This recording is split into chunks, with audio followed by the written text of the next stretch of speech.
The YTPC, Joshua Stewart, pipe up north.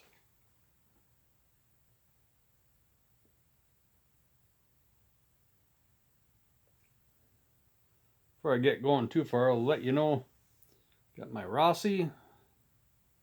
I'll forget which model it is, what shape that is. Is that an apple shape? No, brandy shape, I think, right? I don't remember. This is the one that I got from Josh at Gentry Vintage for his 500 subscriber giveaway, and I think it's quickly becoming my favorite pipe.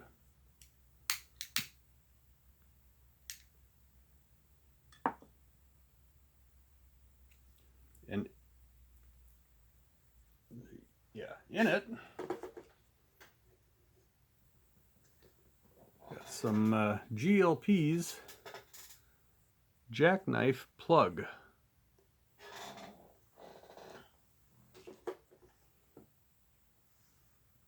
I'm finding that I kind of like the whole process of preparing plugs, so I've been kind of looking at them a little bit more lately. And as long as it's called jackknife plug, even though it's not a sharp thing, Saturday I'll show you my jackknife. The old vintage Imperial. Been carrying this one in my pocket for every day for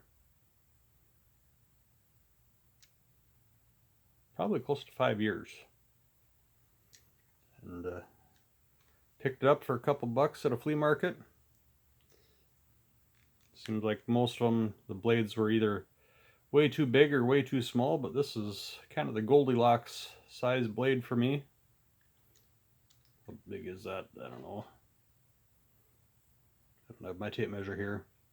3-inch blade, maybe a little less. 2.5, somewhere in there. I got it sharp. I keep it sharp enough that I can...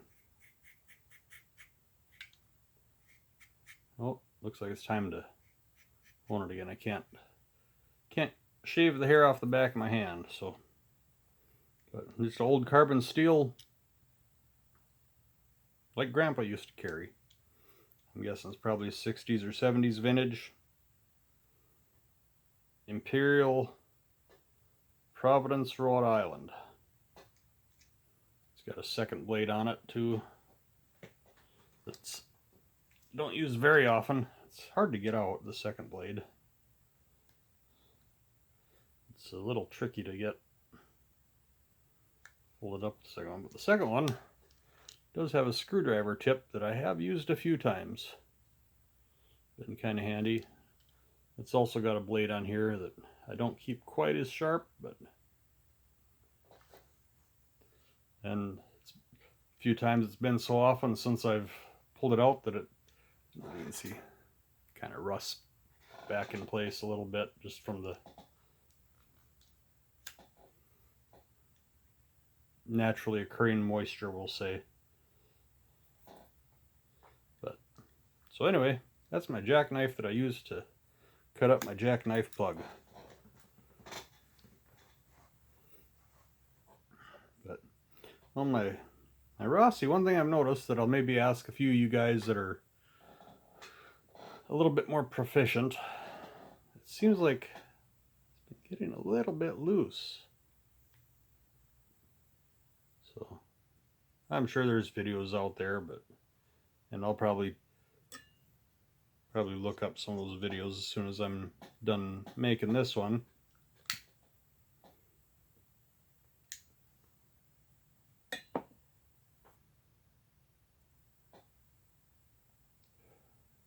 But I'm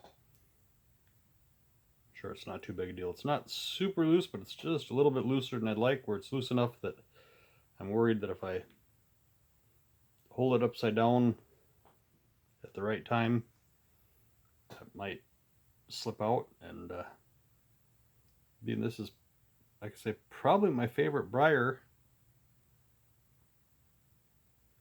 that would be disappointing.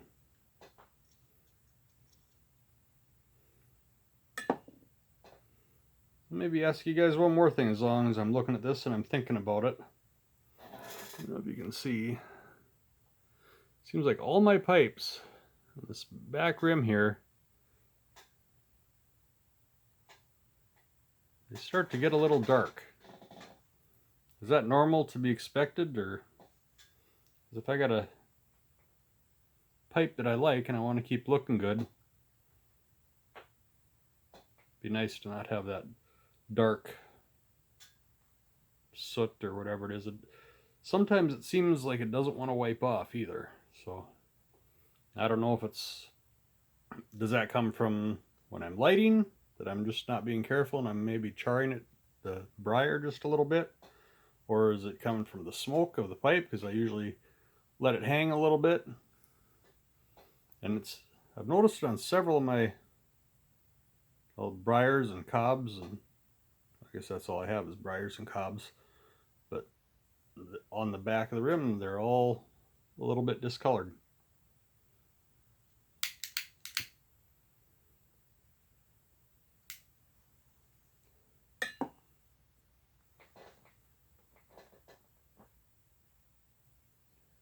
And I've got a Meerschaum 6mm filter in this one tonight.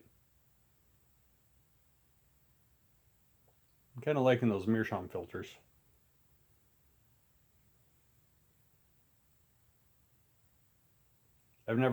Before I got these, I've never used filters other than the Dr. Grabo paper filters, which they help, but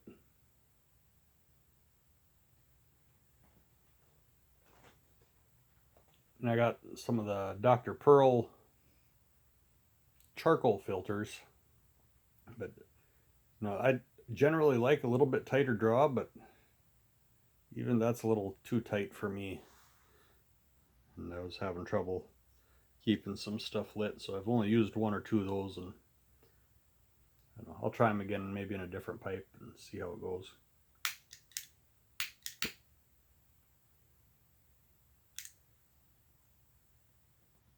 So anyway, story of the day.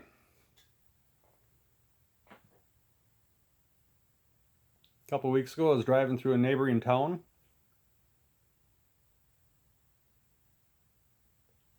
Saw a new tobacco shop on their main street. Of course, it had all the bright lights and all that, but you know that tobacco wasn't what they were really selling, but because most of the old school tobacco shops are a little bit more understated in their signage. Or maybe not understated is the word, but more traditional, maybe is the proper word in their signage. So anyway, they got all the bright flashing lights and stuff in the windows. So I happened to be going through there again this evening. So I thought, well, I got a few minutes, I'll stop in and see.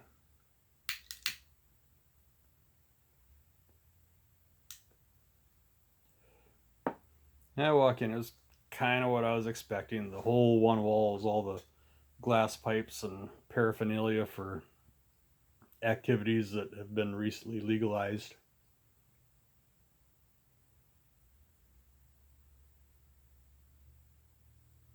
And I saw some of the roll your own bags and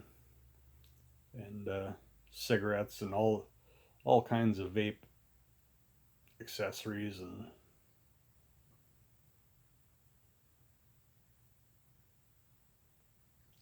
so I asked I don't know if it was a husband and wife that were in the place, but so I asked them, do you have any like old school pipe tobacco?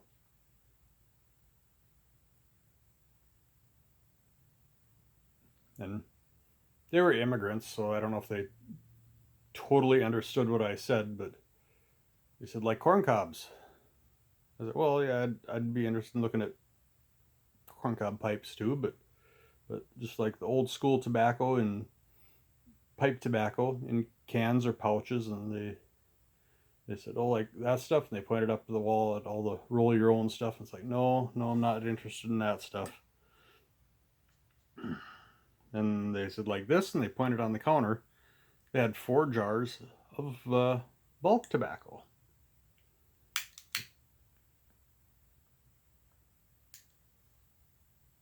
So yeah, I'd be kind of curious about that. And so, but then I went and the gentleman, he showed me some of the pipes, and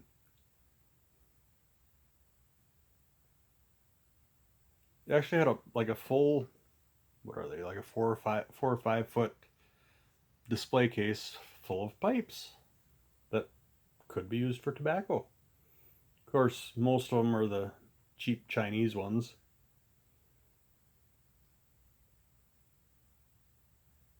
Yeah, I didn't really see any, even Dr. Graybow's or anything like that, I didn't see.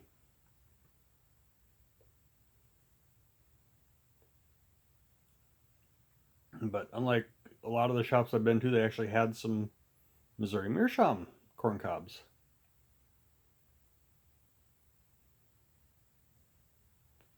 And they had a few Meerschaum, just the little ones.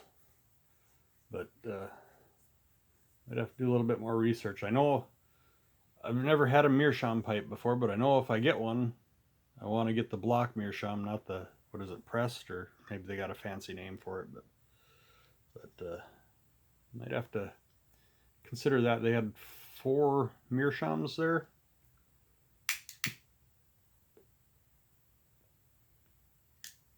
They were made in Turkey, not China, so that should be a good thing, right?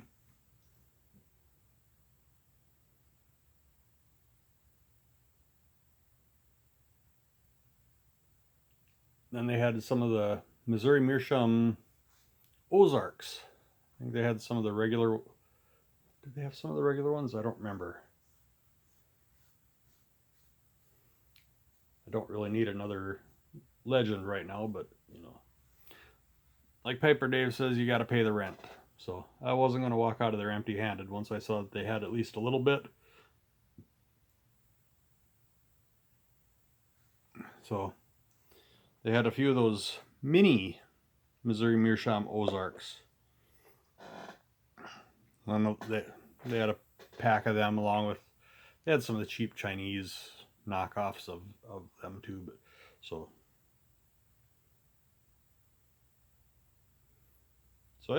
I got 2 of them, 2 of the minis, just to try them out. I've never had the minis. I thought they'd be pretty handy for just testing stuff, but we'll see. Then went back over to the bulk tobaccos. They had 4 of them. What was it? Snowflake, I think was what one was called. Black and Gold, Natural Cavendish, and Somerset. So I'm not familiar with really any of those names. I don't know if it's their own attempt at trying to pass them off as a house blend and using their own names, or if that's actually something that they're buying, you know, by the pound somewhere else and just continuing with the name. But I did end up getting just an ounce of the Somerset. It kind of has a little bit of a reminiscent of like a 1Q. So, you know, maybe it's just a rebranded 1Q. I don't know. But it smelled good. It smells good. So, thought when I got back, I'll try a little bit of this in one of those Ozarks. So I took this little Ozark here and filled it full. Of course, the bowl's tiny. You can't fit too much in there, but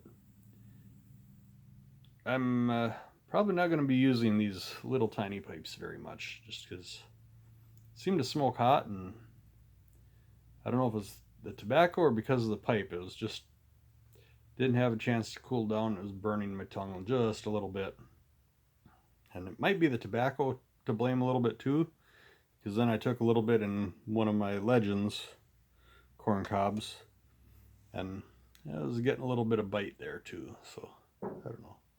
We'll see. I'll try it again here someday. But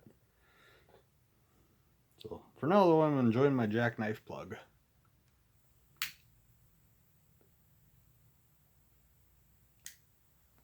I remember right, it's a kind of a Kentucky forward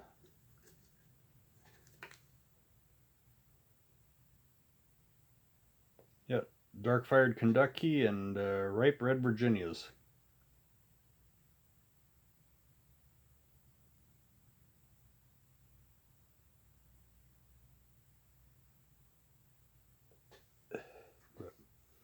I've found, see, I don't want to sound like I'm experienced here or anything, but I found that slicing the plug as thin as I can get it and then breaking it up seems to work well for me.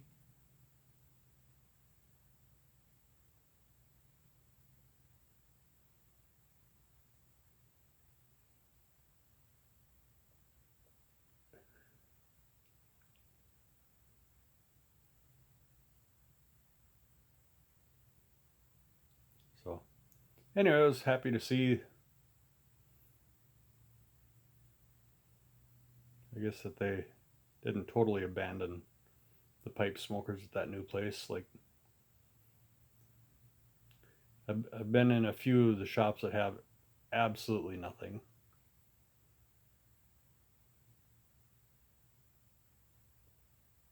Although I was a little disappointed. I thought they'd at least have a couple pouches of Captain Black or something like that on the shelf, but no luck there either. Although it was actually a fairly large, as far as square footage, store, so they might have had some someplace that they forgot that they had too. So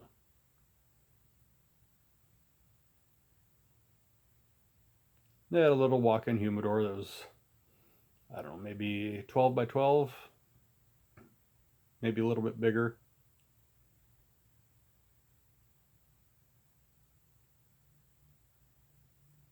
Yeah, it was glass walls there, so I just peeked. I didn't go inside, but I just peeked because I don't know the first thing about cigars.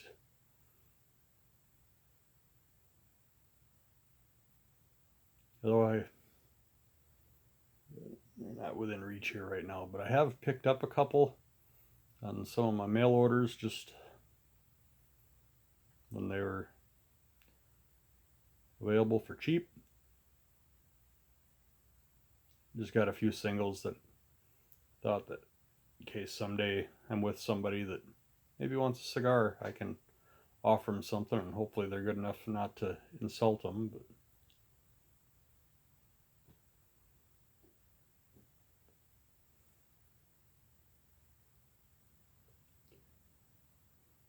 prices I got them for claimed they were way off of what the retail price is supposed to be, but it's kind of the way everything is too, so I don't know if I got a good deal or not. But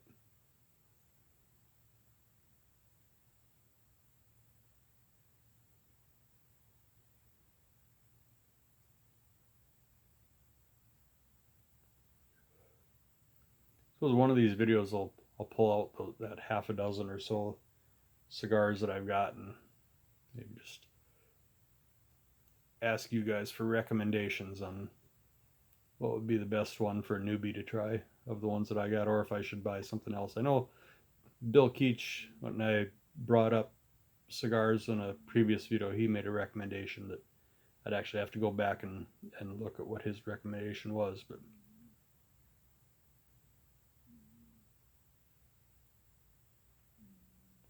I do remember I looked it up, but it wasn't one of them that was on sale when I looked, so I didn't get it.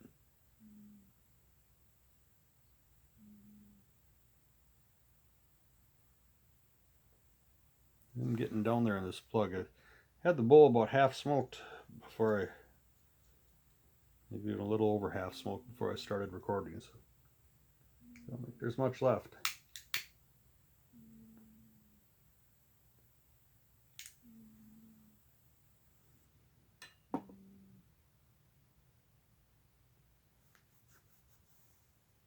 So anyway, just thought I'd do a quick little, what day is it? Thursday, Tuesday, Wednesday. Wednesday it is today.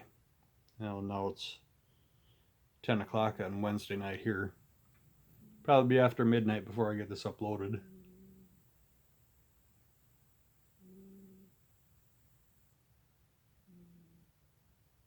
I'll probably be out in the shop here for another half hour to an hour yet, probably. I got a repeater for the Wi-Fi out in the shop here, which download speeds are pretty good on it, but upload is terribly slow.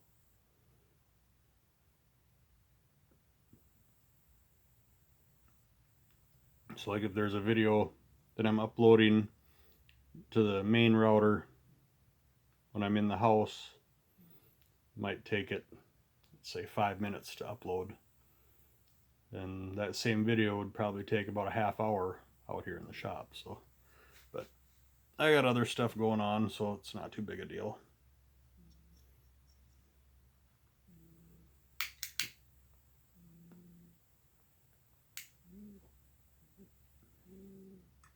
Kind of surprised my phone has made it this long without making some noise for you, because got my niece and nephew spending a day or two here. They do every summer, and summer's just about over, so my wife and her sister, they figured they better get them over here for a couple days. So they're in the house probably getting ready for bed about now.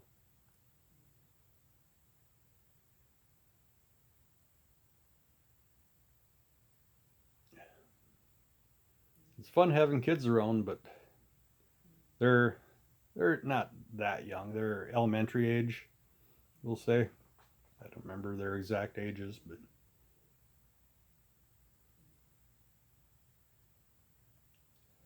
and our youngest kid is 16, so there's a little bit of a difference in age, but it's like, I think I'm glad our kids are the ages they are.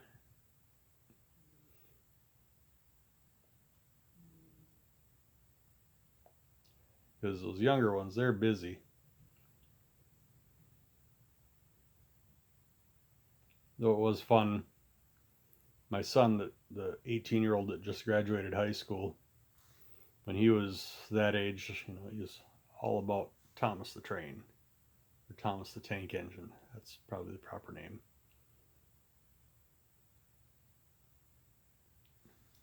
And we got him, well, he had some of the trains that go on the wooden tracks, and then he had some that went on the plastic tracks. And so, and it's in one of those big plastic tubs, all the tracks and the engines and accessories. So they drug those out for my little nephew. I think he's in first or second grade or something, kind of prime time for Thomas stuff. And so they took all the tracks, and the whole living room is covered in tracks and switches and sidelines and bridges and stuff. And the wife, she called me in. She called me in about every 10 minutes for a while here, so I didn't know how long that we'd make it. But doesn't this bring back memories? Isn't this fun? It's like, yeah. And it was fun. I mean, I loved every minute of that stuff. But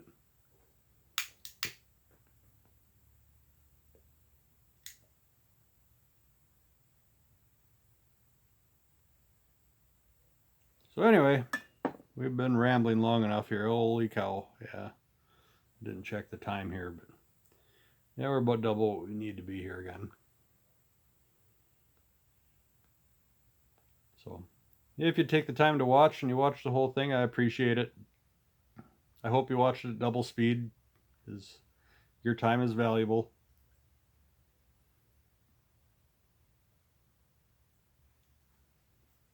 So anyway, that's enough for tonight. Joshua Stewart, Pipe Up North. Have a good day.